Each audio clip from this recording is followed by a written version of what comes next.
intro. There should be a check mark.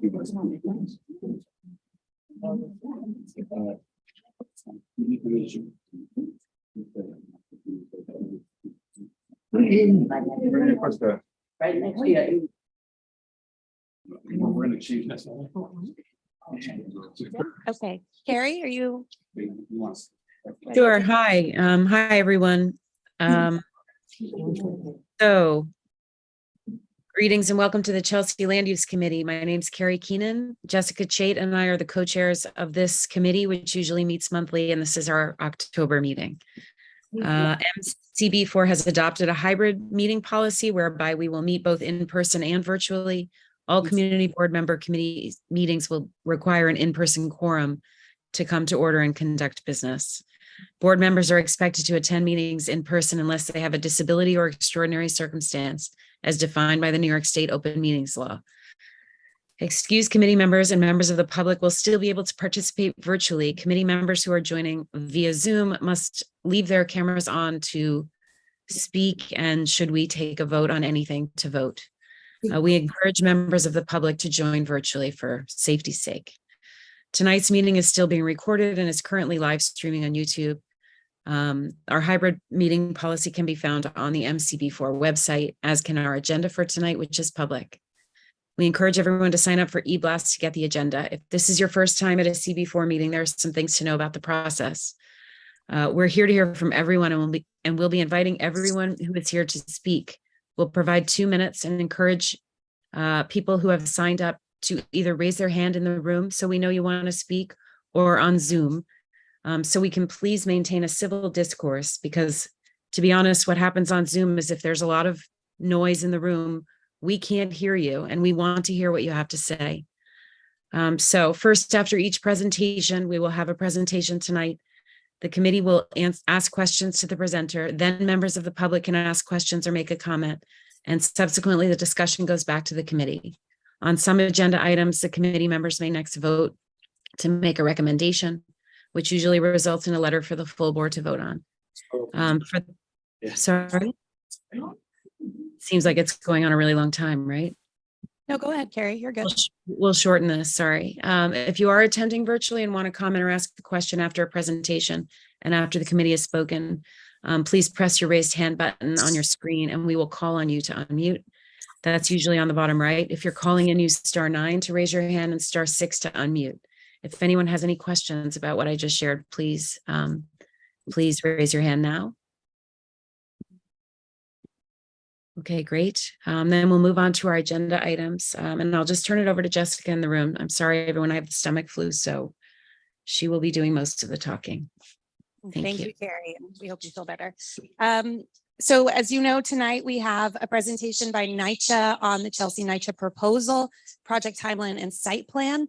Just for those who might be new, or for those who are like having a hard time keeping up with where everything is, there are a number of meetings discussing this proposal, and it is just that right now it is still a proposal. There has been nothing decided, voted, confirmed, or completed about this. Our committee, Chelsea Land Use, is focused most solely on the use of the land itself, the building masses, the buildings, frankly. Housing, Health and Human Services met last week, and many of you joined us at that meeting, or 2 weeks ago, joined us at that meeting, and they are focused much more. Last meeting was focused on tenants' rights. Many of you were there, and we're so glad you came. And there will be subsequent discussions by each of our committees on the issues most germane to those committee working groups. So again, today we'll be focused on the buildings themselves, the timeline and site plan for the construction that's being proposed. Again, Chelsea Community Board 4 has not taken a position on this, and we are very much simply in the learning phase. And that's why it's so important that everyone come with their genuine questions and concerns, so that we and NYCHA and all of those who are invested in this project can hear from all of you. And as Carrie said, we really ask that everyone keep it civil and speak when you have the mic, so that we can actually hear all of you, because that is our goal and intention, not only tonight, but in moving forward on this process. So again, we're at the beginning of a process. Many of you know in July, we heard a presentation from NYCHA, which just outlined what was even being proposed. We then sent a letter this board worked on a letter requesting additional information together with the Housing, Health and Human Services Committee. We got responses in September. Those materials are all on our website, along with many more maps and responses from NYCHA related in essence. Tonight, we'll have a little bit more time for this committee to ask questions of any questions that we don't feel were clear. But the primary objective of tonight's meeting is really just to better understand what is being proposed from a land use perspective. What is there now and what are they proposing and what are the implications for land use and what is likely to be an eventual ULURP, which is the change in zoning that will allow for, would allow for any major change. So we will kick it over. We're delighted to invite the NYCHA representatives to join us. I invite you to come up here now. Jesse has pulled up your deck. You'll need to use the mic, and if you can each introduce yourselves and walk us through your proposal. This will also be put available on our website. To be frank, we haven't seen it yet either. So this is new information, and we're excited to take a look, eager to take a look, and we'll be sharing it with all of you as well. Great, thank you. Hi, everybody. My name is Jonathan Gavaya. I'm the Executive Vice President of Real Estate at NYCHA. Thank you for your time tonight, and thank you for all of the time that you've spent over the last several weeks. As was previously noted, we made an announcement in late June of this year, and there was an initial meeting with the board in July. We had a bit of a hiatus in August, and then we've been ramping up a series of meetings focused on a number of specific areas. And tonight, it's really about the timeline and about the land use strategies and approach that we're going to be taking as we move forward with this particular proposal. One thing that I did want to say, I know there's a lot of anxiety about the project, but I think what you'll see in today's presentation is that, as was also noted, we're at the beginning. We have a whole ULURP process that's going to begin next year, and we intend to have ongoing engagement throughout this entire process. So there's going to be a lot of opportunity for resident engagement and the larger public to input into the project as we move forward over the years. I am now going to turn it over to Justin from NYCHA, who's going to begin walking you through the presentation. And if we could just be sure to, I know that we decided this on, but we're talking about to the committee and to the community, so just make sure everyone and on the Zoom screen. All right, I'll do my best. Sure, it's important to set up. This is our audience, but this is also our audience. Got it. Thank you. Good evening, everyone. I'm Justin Lamorella. I'm the Deputy Director of Community Planning at NYCHA Real Estate, working on Jonathan's team. So tonight I'm going to walk through the project timeline and expectations around engagement around all the various pieces of the project.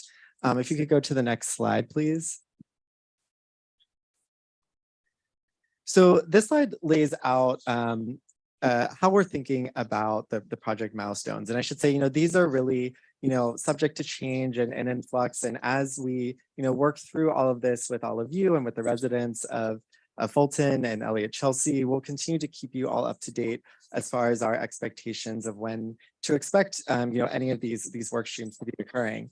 First and foremost, at the top of the screen, we want to highlight that we'll continue to be doing resident engagement and resident-driven engagement with the residents of Fulton and Chelsea, something that has started years ago and will continue throughout this process. As far as things to look forward to in the future and that we're working towards currently are the start of the meanwhile work, hopefully later this year or early next. This is the work of enhancing a lot of the day-to-day at the campuses, enhanced security, pest management, and the like.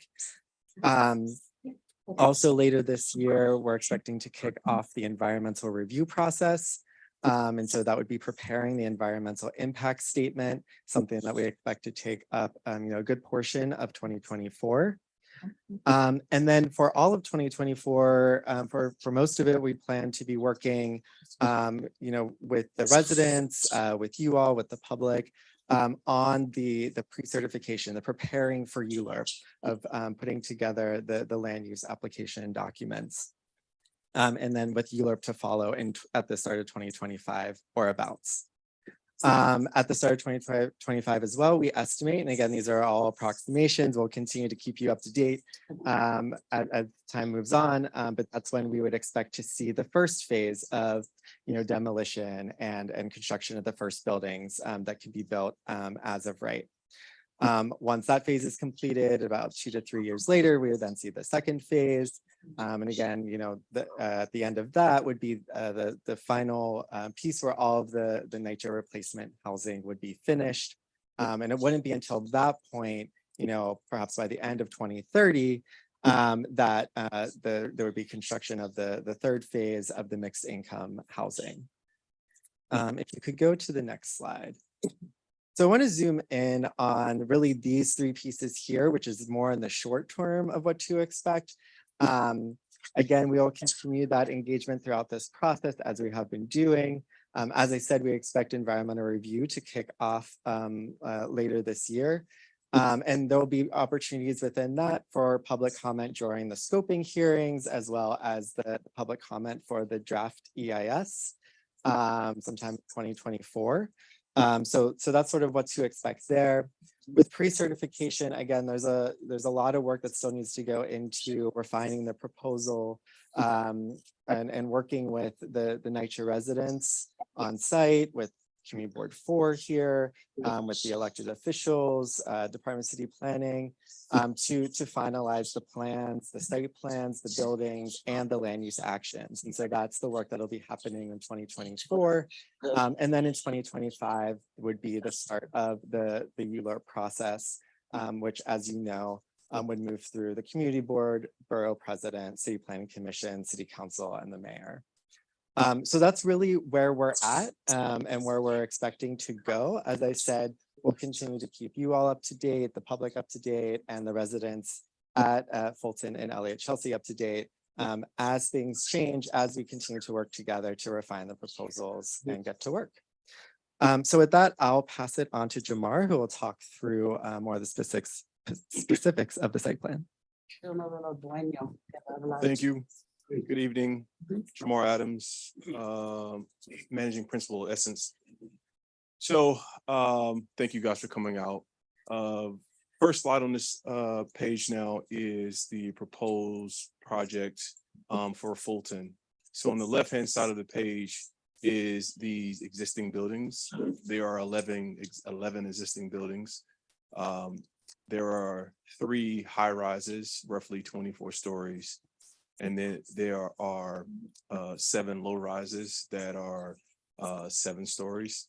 And so as a part of, on the right side of the screen, you can see the proposed plan. This is the proposed plan with zoning action. And so the way it is color coded in this presentation here is that the yellow on the left-hand side of the page are the buildings that then go into the yellow building up on 19th Street. With 9th Avenue as its kind of eastern border. The red buildings on the left-hand side of the screen, which are the existing buildings, they would then go into the red buildings on the right-hand proposed building side of the page. And again, those are on 9th Avenue. And then there's a third phase, that is the white buildings, which Justin referred to as the mixed income buildings. We'll get into greater detail. Next slide, please. People actually living there. So the second page, the next page here is the Elliott Chelsea community, southern border 25th Street, northern border 27th Street, western is 10th, eastern is 9th Avenue. So again, same setup, left-hand side of the page, the existing buildings, right-hand side of the proposed plan under zoning actions. And so similar concept, the yellow buildings move into, on the left-hand side of the page of the existing buildings, move into the yellow building on the right-hand side of the page. And again, we'll go into a little bit more detail on that. The red buildings go into the red buildings on the left-hand side of the page, go into the red building on the right-hand side of the page. And then phase 3 is the mixed income buildings. This all happens in a phased approach. So this is kind of on one side of the page is how it exists now. On the right-hand side of the page is how it will be at its completion. But there's a kind of staged approach to it all. Next slide, please. Realize our lives. Really nice. So talking about phase one. So phase one down at Fulton Houses. So phase one happens on, so it's again, 9th Avenue, 19th Street. There's an existing building there now. There's a 7-story building there with 36 units, 35 residents living in them. Currently, we're having discussions and meeting with those families right now. The majority of those buildings are 3 and 4 bedroom units. So, excuse me, all of those units in that building are only 3 and 4 bedroom units. And so we're meeting with those families now because there are vacant units across the campus that some of those families will be able to move into. But based upon each one of those households' need, some of those families we're talking to them about them potentially moving off campus as a part of a plan with NYCHA. So the first building, once we have the ability to vacate the first building on 19th Street, 9th Avenue, we start construction on this 11-story building. The 11-story building will take roughly 2.5 years to complete, with the start time of construction being roughly 2025. And when it is complete, it will bring back the 35 families that were in that building originally, which were called Fulton 11. It will also bring in, am I able to walk up to the screen? Okay, excuse me. So it's also going to bring in, so Fulton 11 was listing here. It will also bring in Fulton 7, Fulton 8 and 10, and then 32 residents from the tower here. Okay, and as well as currently the Fulton Community Facility is on the ground floor of this building on 9th Avenue. We'll be able to move that ground floor community facility into this building as well.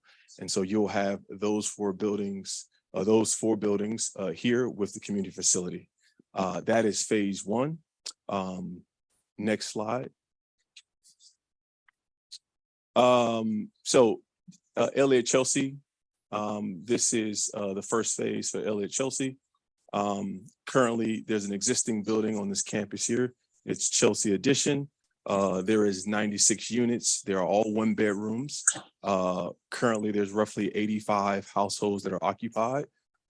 Same approach as we're doing down at Fulton 11.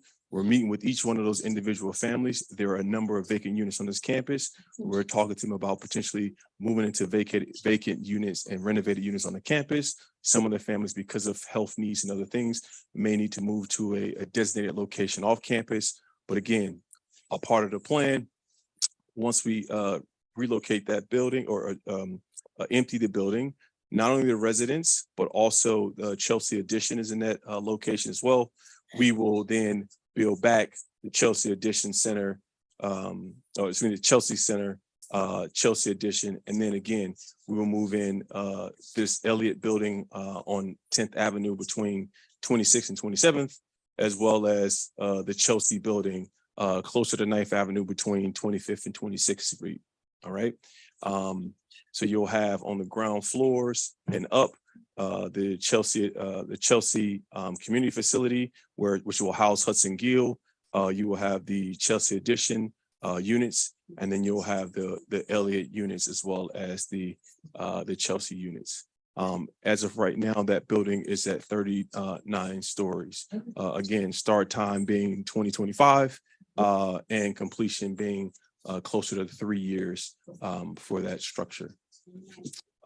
Next page, next tab, please. Living in cardboard boxes. So that was phase one. Phase two. So this is a little distorted how it looks, but the reality of it is when phase two starts, you will only have the building here on between 9th Avenue and on 19th Street. That building will be completed. The 2 buildings that are currently here on 9th Avenue between 19th and 18th Street will have moved into this building. The building that rests here, the existing building that rests here between 18th Street and 17th Street on 9th Avenue will have moved into there, as well as the community facility will have moved into there. That would give us the opportunity to raise those 2 buildings because those families have been relocated. So they'll be in their home until they get relocated into this new building. we'll raise those two buildings and start building at the same time these two structures. These two buildings here on 9th Avenue will be roughly one is roughly 36 stories. The other one is roughly 27 stories. And those units will have about 740 units that will replace the balance of the units on the Fulton campus.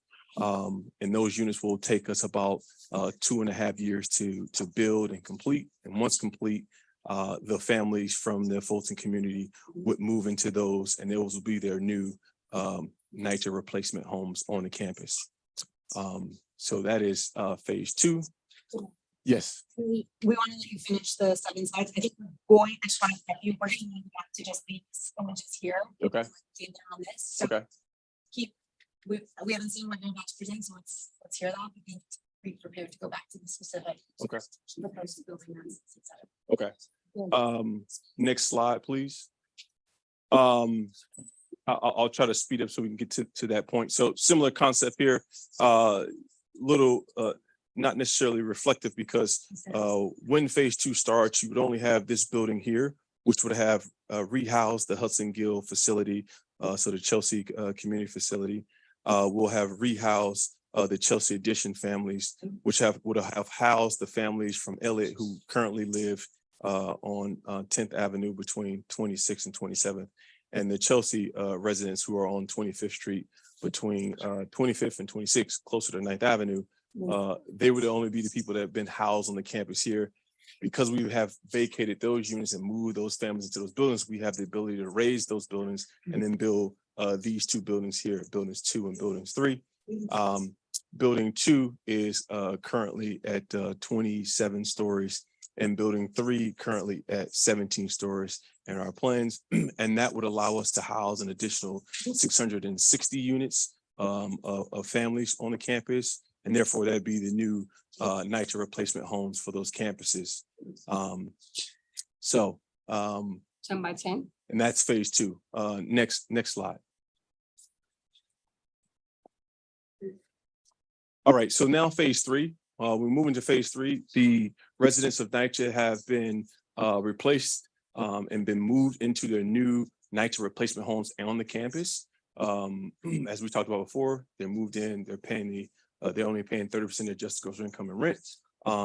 And they will have NYCHA as their landlord, as well as the Essence related team. And then we start phase 3. Phase 3 would be a combination of 1,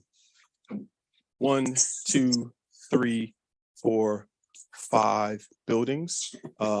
Those 5 buildings will be mixed income housing units, having roughly 30% of those units being newly affordable and workforce housing units. Those additional buildings will have roughly 740 units on the campus, and they won't start based upon our current planning until roughly 2031 from a timing perspective. Next slide. This will be phase 3 for Elliott. Again, similar concept. The families at Elliott and Chelsea Addition will have been housed into their new NYCHA replacement buildings on campus, where they're only paying 30% of adjusted income and rent. And then we will have the ability to construct 1, 2, 3, 4 mixed income buildings. Again, similar to Fulton, those will have roughly 30% of those units as affordable and workforce housing units. And they will house roughly 660 some odd new affordable and workforce housing residents on the campus.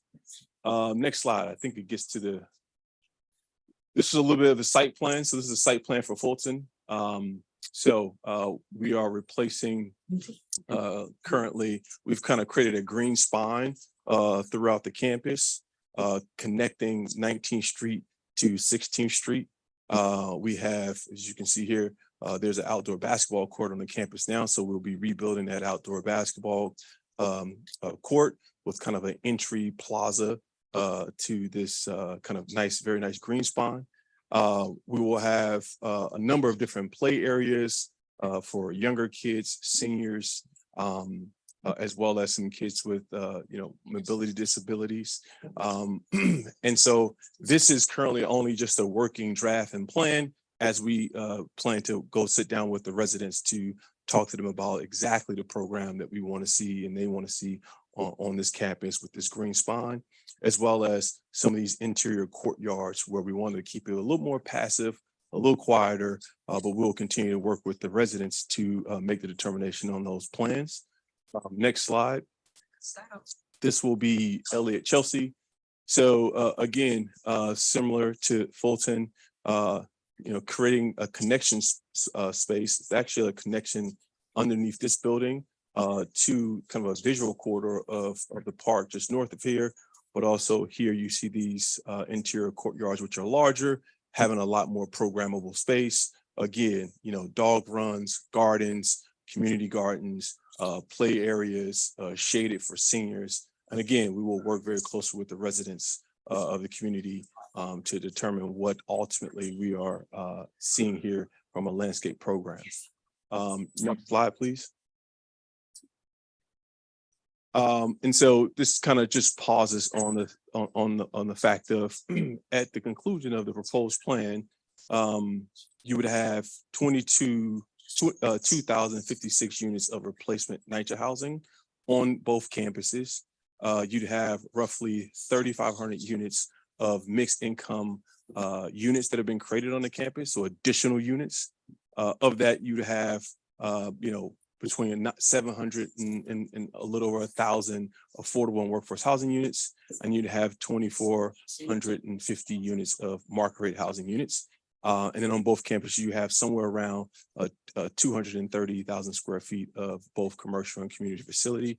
And you will maintain the current 96 parking spots that are currently across both campuses. You will maintain those 96 parking spots on the site.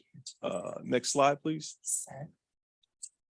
So going to the question, but I know you guys want to go through the other sheets. So if we go back to, if we go back up, maybe we stop here. Sure. And Walk us and hopefully maybe just repeat it since you have the mic, but so people online can hear. Yep. Just focus on building mass, building heights. What are we looking at here? What's being proposed? And this is with zoning change. What would you propose without zoning change? Yep. So we'll go through the with zoning change here as proposed. And then we have some slides later in the deck that shows without zoning action. Great. And one other thing, I'm so sorry, but the folks on the Zoom screen can't see what you're pointing at. Okay. They I'll can try to be a see little where more you are, but not descriptive. exactly. Gotcha. Thank Okay. you. So on the right-hand side of the screen where you says proposed buildings, looking at the building that is the yellow building on the right-hand side of the page on 19th Street on 9th Avenue, that is the first building. That's phase one. You have an 11-story building. So you have a setback 8 stories, and then we set back to 11 stories in that building. And so the building goes from all the way from 9th Avenue all the way to kind of mid-block on that particular site. So again, that's phase one. This is with zoning action. Now, the one unique thing is this is under the current zoning. This 11-story building with the 8. So yeah, this is under the and this phase one remains exactly the same in both scenarios, right? So this building does not require any zoning action to construct, right? So this is the first building here. And sorry, Jamar, there are just a few questions. We're gonna try to hold questions so we can get through this. Yeah, this is just clarity. Could I ask for NYCHA that when you put these out again, can you first give a boundary around what the campus is, right? You have multiple colors and you're talking about first phase, second phase, whatever, but we're starting from an overview and so is the public, right? A hard line. Here's the campus today, right? So it's the same on both. Yes. That is really helpful. And then I would say this color coding needs to be very simple. It needs to be buildings that you're proposing only for NYCHA tenants versus the mixed income buildings. I had to explain to people at our last meeting that the white was something that you're actually building. It's just not clear. So the presentation, if you can fix that, that would be helpful. Okay. So if you want to go to a boundary, there's a slide in the appendix. We can go there and we can start with that as the boundary. As we kind of follow in direction here. And then we'll get back to the proposed building on the sheet. So if you keep going.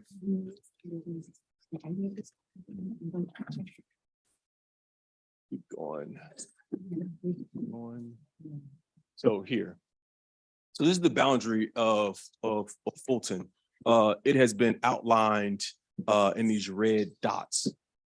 So again, just to kind of orient to the right upper side of the page, that is north, and then to the right or the left lower side of the page, that is south.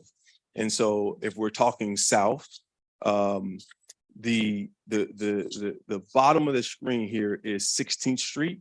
And you can see the borders of that site, which is the red dotted lines.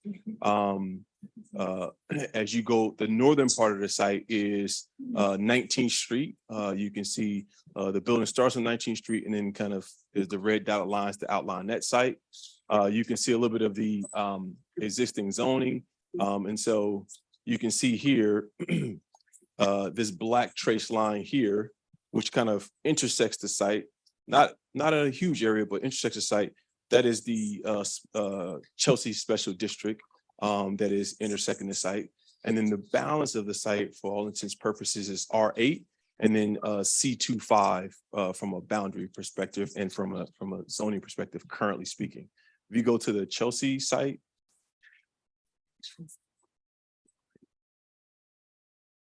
and I think go up. So again, the Chelsea site, again, the upper right-hand side of the site, that's north. The lower left-hand side of the site, that's south. The southern portion of the site where the thicker red line is, that is actually 25th Street. The northern side of the site is the thick red line, or the smaller one, that's 27th Street. And then to the left of the red line, that is 10th Avenue. To the right of the line, to the right of the sites in the line, that is 9th Avenue. And so you can see here of the site that is marked out in the hard red lines, those are that is Chelsea Elliott and Chelsea Addition. Currently, that is an R8 site. So we try to go back up to the other. Those are fallout shelter buildings, by the way. So, and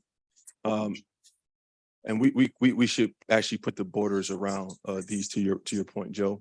But again, so the yellow building, that is phase one.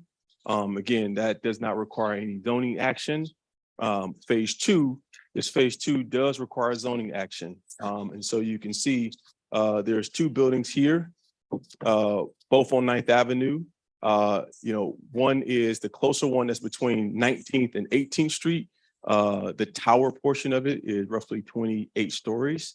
You have kind of a street wall and setbacks at 9 stories. And that's the building between 18th and 19th Street on 9th Avenue.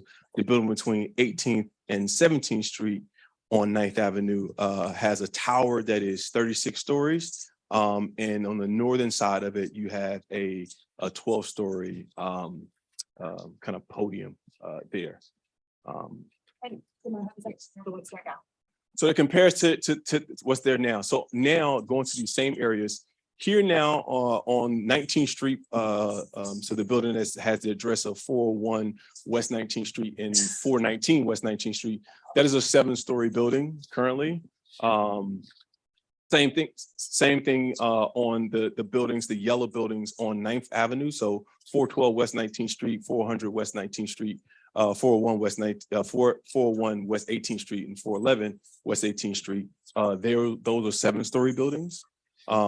Again, same thing. Well, the building between 18th and 17th Street on 9th Avenue, which is 121 9th Avenue.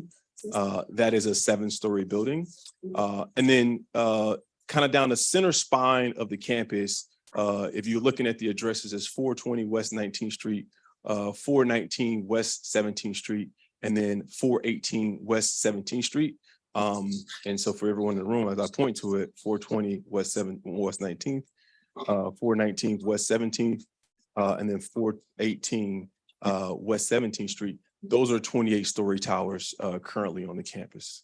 So that's how they kind of compare to existing on the campus. And then going to phase 3, after phase 1, phase 2, on the right hand side of the proposed buildings plan, there is a few buildings. So there is a starting between 19th Street and 18th Street, the white buildings, again, which are the mixed income building. You have a 17-story tower with a 12-story and a 10-story kind of podium attached to it. Moving south in the most western part of the site between 18th and 17th Street, you have a mixed income building that is 32 stories. So as a tower of 32 stories, another tower 18 stories with a podium on 18th Street of 11 stories and a podium portion of 17th Street of 11 stories. Moving to its east to the building that's adjacent to, which was still between 17th and 18th Street, but adjacent to the red replacement building. You have a 14-story tower with a 8-story kind of podium piece on 18th Street and a 9-story podium piece on 17th Street.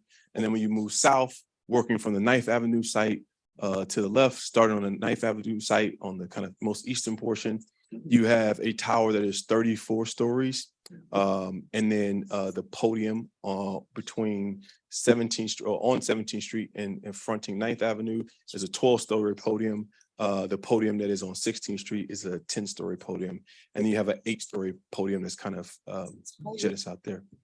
And then the final building here, mixed income, there's a 27-story tower that is on 17th Street.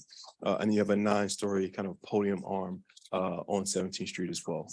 So those are the exact heights. Thank you. So I think we'd like to request that in addition to the maps that we have here, that the left side of the existing, those building heights be added so that people can make an easy comparison. Yes. And that we do that both with the proposed, with a zoning change and without a zoning change. So if there are Yes. drawings of maps that don't involve a ULURP, that we see those building heights. So essentially 3 different maps with all Yes. the different building heights. Yes, okay.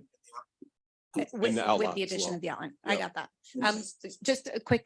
Just quickly, we are going to turn to questions from the committee on the building heights and then from the public. One of the things, because this is really our first discussion where we're engaging with you all on this, we're going to try to cover a lot of ground, broad strokes. I mean, you'll have specific questions, of course, but in subsequent meetings that we'll be able to tackle piece by piece. So maybe we want to have a discussion strictly on open space. And then we'll have a meeting where we can really dig in on that, hear from the community what your priorities are for that. We can hear our concerns. Similarly, maybe we want to build a meeting just on building heights. So again, time for specific questions. I don't want to curtail that. I just want to also make sure that we realize we're really also trying to see what are the themes here that we can then tackle in subsequent meetings and go deeper on each of those, and also ask that they come prepared on those specific topics. So I'm asking you not just to ask your questions, but also help us as a committee think about what those themes are so that we can orchestrate subsequent meetings appropriately. So with that, go ahead, David, and then we're going to do the committee both in person and then online, and then we can go to the public. Okay, thanks. Hi, Jamar. We've seen another plan that doesn't require a zoning change. And I understand that the plan that requires the zoning change can be completed quicker. Is that correct? And can you explain why and what other advantages there may be to the one that requires the zoning change? David, it is? Yes. Thank you, David. So yes, the plan that requires a zoning change happens quicker. The reason it happens quicker, and I may be able to go to that slide that has the without zoning for Fulton to explain. So if you look at the with zoning change, we're able to get additional density on the 9th Avenue site. So on these 2 9th Avenue sites between 19th Street, 18th Street, and so this site, and then between 18th and 17th Street, this site, we're able to get here 28. People actually live there. Move it tomorrow, I'm sorry, or no? Well, so you can move it to the non zoning action one at the end. Just give me a moment. So go back up. Sorry. Here we go. So you can see here, this is the proposed for without zoning action. And you can see the height of this building here is 21 story and 23 stories, right? So it's the difference in height and the density, difference in square footage that we are able to build. We are not able to build enough square footage to then house the residents, all the remaining residents on the campus in this second phase. So we have to build a third phase. And that third phase would have a 19-story building and a 17-story building. And so because there's a third phase, it's just, again, there's another, 2.5 years that has to, kind of toll before the balance of the residents would move into those So buildings. it has to do with the phasing of the relocation of the tenants. That's correct. So the fact, if you get the rezoning, the residents, for all intents and purposes, would be able to move into buildings in, call it 6 years, right? 6-7 years as opposed to, 8-9 years. Okay, could we go to your page 8? It's the one that shows relocation into the building on 19th Street. First. How do all of those 4 buildings fit into that low bar building? So I'm glad you asked that question, David. So these low-rise buildings, these are 36 unit buildings. And so this building here is roughly 200 units. So you can fit a number of the 36 unit buildings into this 200 unit building here on 19th Street. Do you lose a lot of square footage per unit or bedrooms? How do you compact them? So, well, one, just a total unit count, we're able to, so if it's 36 units, we're able to fit, technically you could fit, almost 8 of those buildings into this building. But to your point, a lot of those units are 3 and 4 bedrooms here. So part of the requirements under a RAD program, RAD requires the developers, right, which would be NYCHA and Essence related, to not build exactly the unit types that the residents have today, but build the unit types that fit their household composition at that time, right? And so there are some families here that are, a senior who's living in a 5-bedroom or 4-bedroom, right, and has to be per HUD guidance and household composition, they need to be in a 1-bedroom. And so as a part of this plan, we have the ability to move them from a 3-bedroom or 4-bedroom where they're overhoused into a 1-bedroom where they're right size. In the same way, in the same token, there are units and there's residents who are in a 3-bedroom but need a 5-bedroom, right? And so as a part of the plan in this building, there'll be a 5-bedroom in this building because we're making sure that the families that are currently in these units are actually right size. So we have to build even bigger units in certain cases to ensure they're right size. Will the new units have the same amount of square footage per resident? So when we looked at all the plans for these buildings, the units will in some cases have greater square footage, but to your point, in a minimum, they will have the square footage they have currently if they're moving 1-to-1. So if you're moving from a 1-bedroom to a 1-bedroom, that would remain the same. But if you're moving from obviously if you're moving from a 3-bedroom to a 1-bedroom to accommodate your household accommodation, you will be moved into a 1-bedroom, but that 1-bedroom will be at least the same size of a 1-bedroom on this campus, right? Thank you. No, thank you, David. We'll go, I think, past the mic and let's just everyone have a chance. And we didn't do introductions at the beginning as we were getting settled. So if you'll just say your name for the community question. Great. Hi, I'm Paul Devlin. Nice to see you all. Thanks for coming. One quick technical thing on the maps themselves. You talk in stories. If you can talk in terms of height, it would be because we're comparing zoning. Yeah. Zoning is by height, not by stories. So include that number instead of stories would be great. Thank you. I have an overall comment, which is going to be controversial, I know, but the RFP went out. You were selected to do this project. There was a budget you proposed. We're now more than twice that budget. So I just want to lay out there that I think that we need to figure out why that happened and how to better explain why another developer wasn't chosen. You were chosen. I didn't see the other proposals. I don't know what happened. But in our past, I know that if somebody had an RFP, they came into us a year later and said, the plan is different, the costs are different. We have said, go back to the board and start again. I don't want to start this process again because we're talking about people's lives, but that is very disturbing to me that we're now well above twice the budget of what was originally from the RFP. So I'd like to see some commentary on that as well, if we could.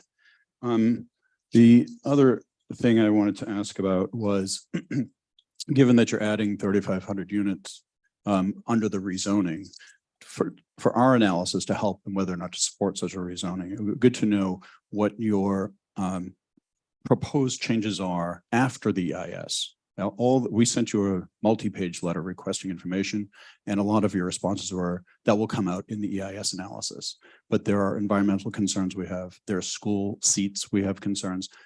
You, as related, know how many school seats are needed when you add 3,500 housing units. So let's not wait until after that analysis. Let's start incorporating school space. Let's start incorporating emergency care facilities. Let's start incorporating community facility space into the proposal so that we can see where it could fit.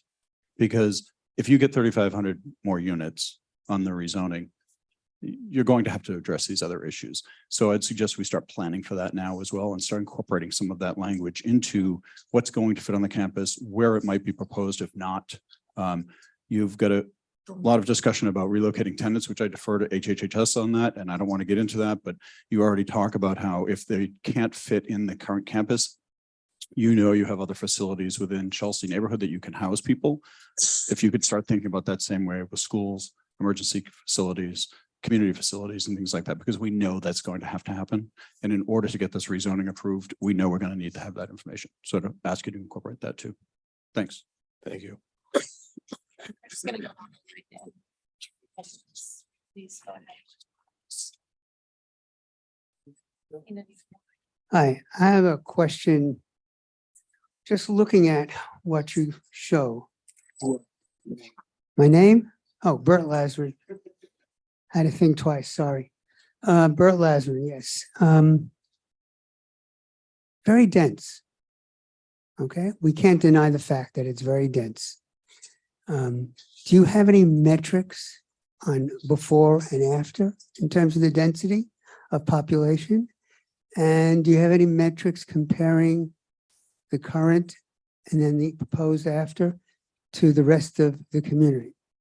Also, I'd like to know, and it wasn't on the maps, it really doesn't come out clearly in terms of the buildings. You do have specific maps of park area, but not one with the buildings themselves. Okay, so what is the percentage of the campus that is parkland now? And what is the percentage of the proposed redevelopment? So, yeah, we'll. Yeah, these are, I don't yeah. know if you have it in your head right now or it's on, but this is a question that I would like, and then I think other people as well would like an answer to. Okay, thank you, Bert. So Jessica asked for like broad themes. Joe Restuccia from Housing, Health, Human Services. First, this is a large scale development plan, which means that the development rights can move over the campuses in various locations. If you could show us how that large scale plan actually works and with the specific issues. In a large scale plan, you're able to get waivers for height, setback, sorts of things. We need to get a list of all those actions because that's critical to our understanding. The second thing is you are doubling the density. It's a R8 FAR 6 to an FAR 10 bonusable 12. That's quite a heavy lift.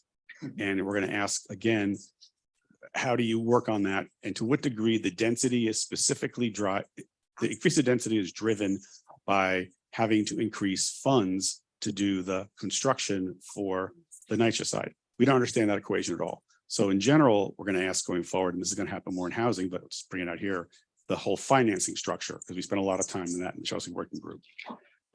In our community in general, we will welcome density, but not height. And I think you have really made big errors on height if any of this proposal happens. Density is one thing, but height is a different story. You have mentioned a couple of times, these are the as of right buildings that'll happen before phase one.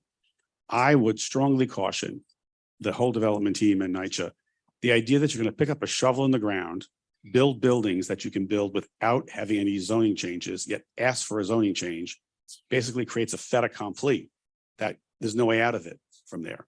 That is not a good optic in figuring out a very highly controversial proposal. It's a really bad optic to say we're going to do this and move ahead.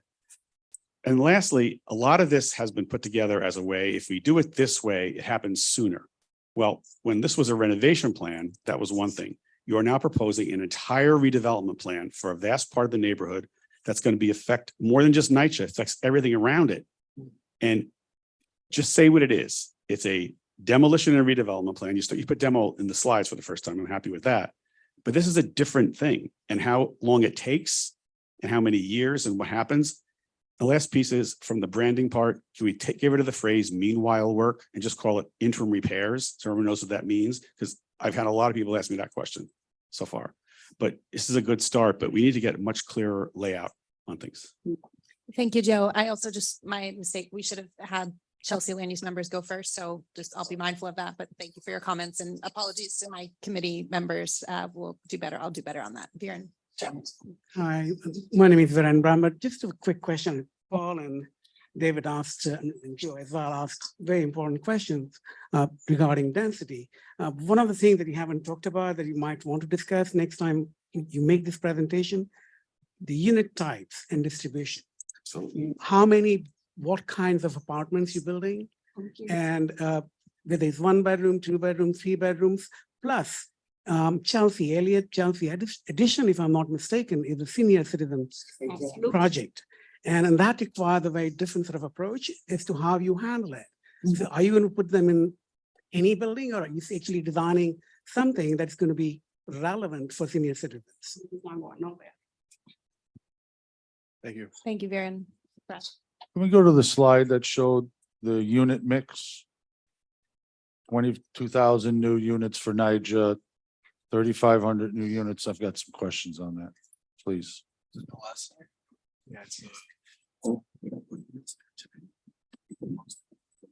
Yeah, thank you.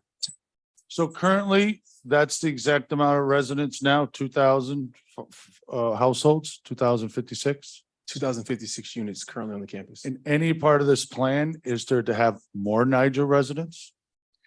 We are working right now with NYCHA to try to see if we can bring more NYCHA units on the campus. So I'd like to know that. And then the mixed income says 3,500, right? And then it says 20 to 30%. Well, that's a big difference in our district. We are minimal. We ask for 40. And if you're going to get height and density, that has to go up. So I'm going to say publicly, I'm going to say 40. And that can no longer ever say 20 to 30. That's 350 units missing that are not affordable. We have to correct that. And I also noticed, just for layout, I'm sure you guys did, all the new buildings that are not mixed are sitting on the Greenland sides. So we need to look at that. That's all I have to say. And by the way, I mean, I think it's a great concept. And I also think people need to know that who's your partner. Who's my Besides partner in NYCHA. this deal? Oh, the related companies is our partner. Okay. Yeah, so it's not just Essence, it's related companies, which I think we all need to make sure that's out there. Thank you. Thank you, Brad. We're going to go to the Zoom screen for questions from the committee members. And then I may have some comments, questions for you guys, and then we'll go to the public based on people who have signed up and then folks who may have raised their hand. Is it okay if my partner from related comes up? Sure. Did Greg, you want to come up? Yeah. Did you want to say? Want to introduce yourself? Hi, everybody. Greg Goucher from Related, Mara's partner in this, and I think he doing a job. So Thank you. Welcome. Okay, we're gonna Carrie. Sorry, I don't think we can see you, but we should be able to hear you. So Carrie, I think you have your hand up and then we'll go to Betty. Hi, thank you very much for presenting tonight, and we look forward to many more presentations and conversations. I have a question about the timeline that you presented. There was like a little box on one of the pages that said, visit the NYCHA website to find out when public comment is an opportunity for people. Could you please actually lay out a timeline that specifically calls out when there is public comment? Because, we are a community board and we represent the community, and that is our community's chance to speak. So that was a request that we made before, but I wasn't really expecting people to have to go to the NYCHA website to find that information out. So could you revise that? That's one early on question. Did that make sense? Do you want me to to answer that now? Well, yeah, you can answer it, but I also just want you to do it if you don't mind. Yeah, no, Really I put just in, want, to clarify that, as I said in my presentation, that we'll continue to keep you all up to date and the residents up to date and the public up to date. That's one place where we'll be kind of like a repository during the environmental review process. And I just want to make sure that you know about that resource. But of course, we'll continue to keep you all up to date as well. Great, thank you. I think Chelsea Land Use could use that actual chart with that, that specific sort of called out, please. I have a question about I'm very like not concerned. I feel uninformed about the mixed use, the mixed income buildings. We don't have a lot of information. We have some maybe potential building heights, but a lot of the answers that you gave are, as somebody mentioned, question marks. And I'm not quite sure how we start to approach like an EIS without knowing that. And I'm not sure, I don't know kind of, it's very hard to figure out. Mike just mentioned the green space. It looks like the green space is between, in Fulton anyway, the mixed income buildings instead of between a mixed and a NYCHA building. So I would really like to know more information about those mixed income buildings. How tall are they? Where are they? Like, I know there's like blocks and stuff, but it's very hard to see in these little white blocks what that is. Sorry, I'm not feeling very well tonight, so I don't think I'm being very eloquent. I'm just doing my best. I am asking this, and I guess, I might be the only one who's asking this, but why do the towers have to be on 9th Avenue when you already have towers mid-block? So that is a question. You're going from a 7-story to a potential, 36-story on the avenue when you already have, I'm not getting the numbers right, but like a 28-story, say, mid-block of the 3 blocks, right? So that's a question. Here's one more. Why are all the NYCHA residents being put into 3 buildings instead of spread out across the campus in all of, these new buildings? So these are just, I'm sort of firing these away. Carrie, if you just want to, maybe we'll pause there and just see if they want to respond to those 2 last questions in particular. And if not, obviously you can get back to us, but. So the first question, I think I recall the last one, which was why are we putting the NYCHA residents into the first 3 buildings at Fulton campus? And the other was, why are all the big buildings on 9th Avenue? Well, all the big buildings on 9th Avenue. Your mic. Not close enough. Okay, here we go. Sorry. There we go. So thanks for the questions. I'll start with the latter. Why are the residents for NYCHA in the 3 buildings and not spread out across the campus? Well, it's because of a timing issue. So if you were to move the residents into all the buildings, right? It would take you much longer to actually build the buildings on the campus, right? Because if you were to think about it this way, you thought about Fulton, the first building on 19th Street, on 9th Avenue. If you were to say, we're going to build that building, we're only going to have 30% of it to be NYCHA, right? So you would move in, 30% of the 200 people. Therefore, you're still missing a large portion of NYCHA residents who are still living in existing buildings.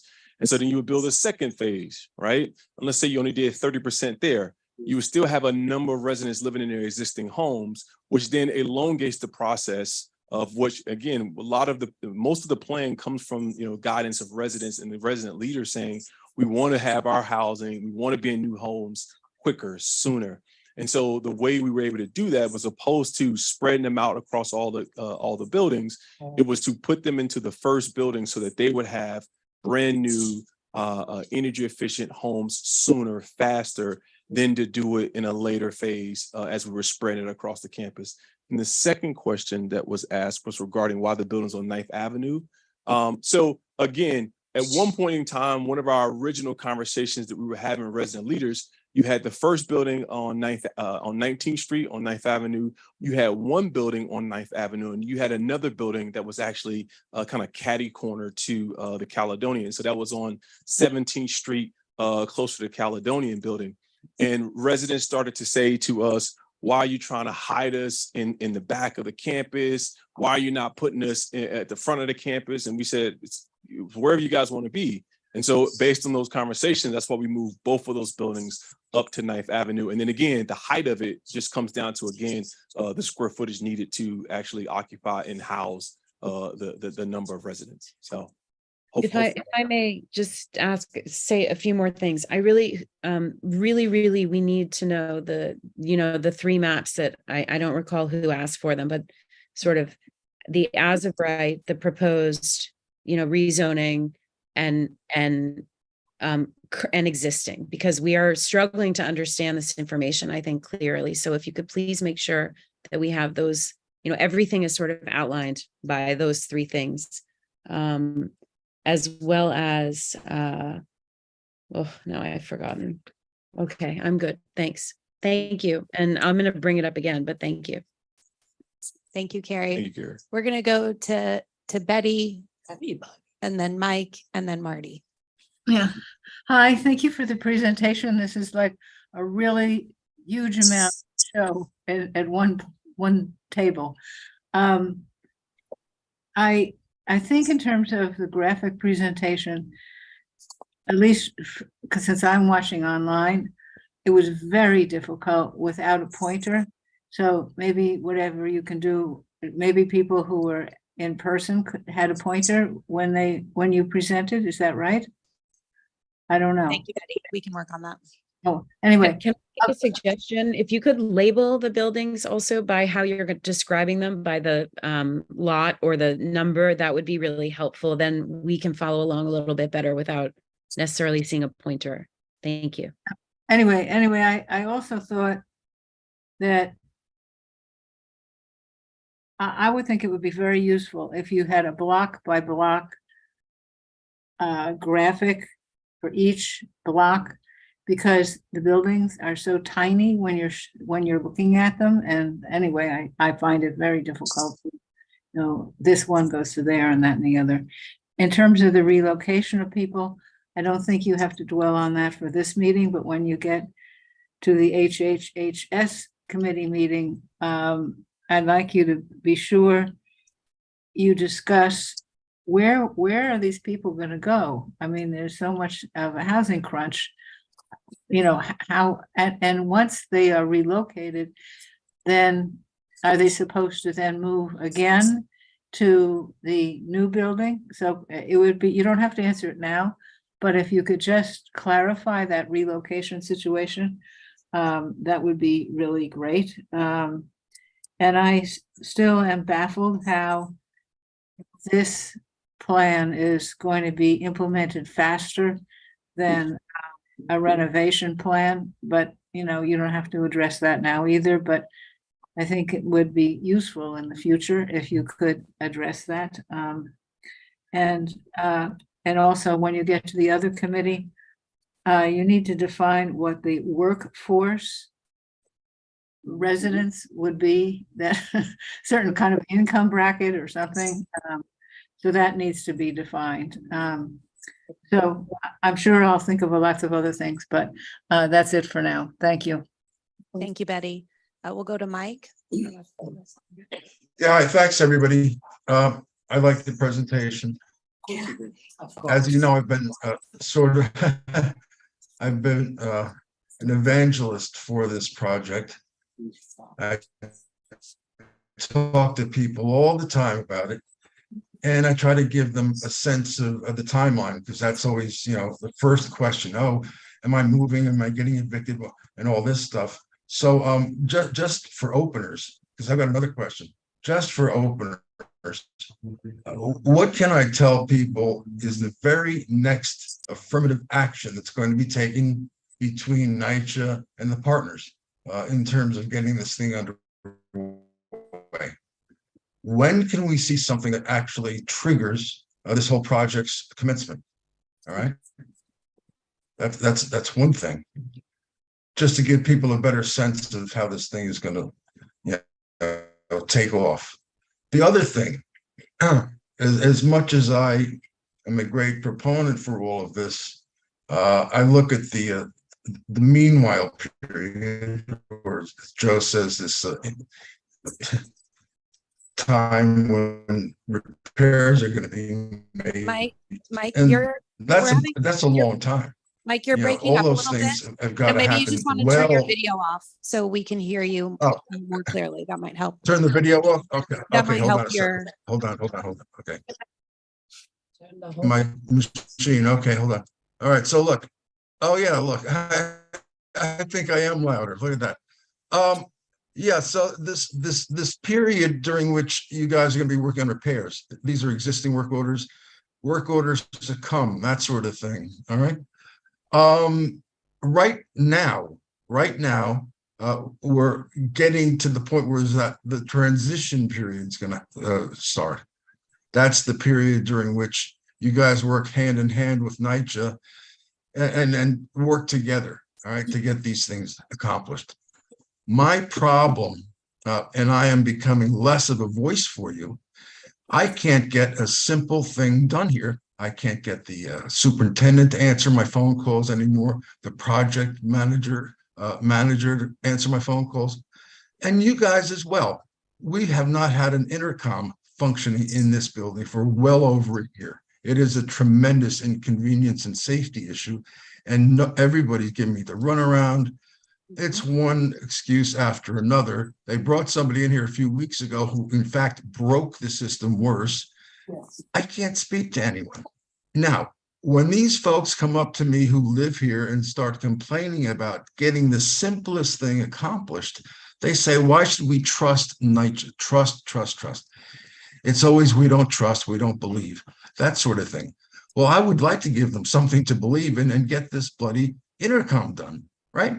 Can we simply get that done somehow? Can't you speak to somebody who really has the authority to stay on top of it? If I were the superintendent here, I would be on the phone daily with the vendors. I've spoken to the vendors myself. They don't want to hear from me anymore. They're going to take their time, they said. They'll do it when they can get to it. Right? Okay. I would be on that phone and threatening them of losing further NYCHA business if they didn't show up. All right. Mike, I think we might get a response to this. So I'm just gonna ask you to. Yeah. Okay. Well, let's hear it. Or interim work. So yes, Or I mean, thanks, Mike, for your question. So yes, meanwhile work or the interim repairs work. The very next step will be a combination of two things: one, security, and two, being a pest and extermination.